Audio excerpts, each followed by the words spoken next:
Surah Ad-Duha, waktu pagi. Bismillahirrahmanirrahim. Dengan nama Allah yang Maha Pemurah lagi Maha Mengasihani. Wadduha walaili idza saja.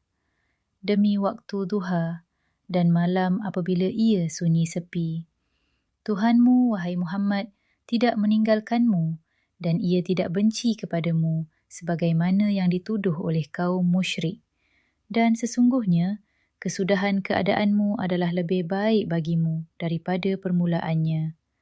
Dan sesungguhnya, Tuhanmu akan memberikanmu kejayaan dan kebahagiaan di dunia dan di akhirat sehingga engkau redha.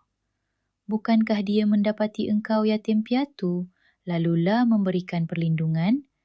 Dan didapatinya engkau mencari-cari jalan yang benar, lalu ia memberikan hidayah petunjuk dengan wahyu? Dan didapatinya engkau miskin, lalu ia memberikan kekayaan?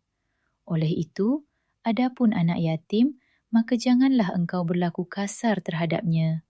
Adapun orang yang meminta bantuan, maka janganlah engkau tengking hertik. Adapun nikmat Tuhanmu, maka hendaklah engkau sebut-sebutkan sebagai bersyukur kepadanya.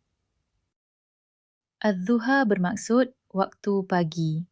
Surah Ad-Duha adalah surah penghiburan bagi Nabi Muhammad SAW, khususnya ketika baginda merasa kesedihan atau keliru dalam dakwah, serta menegaskan bahawa rahmat Allah sentiasa hadir walaupun dalam kesusahan.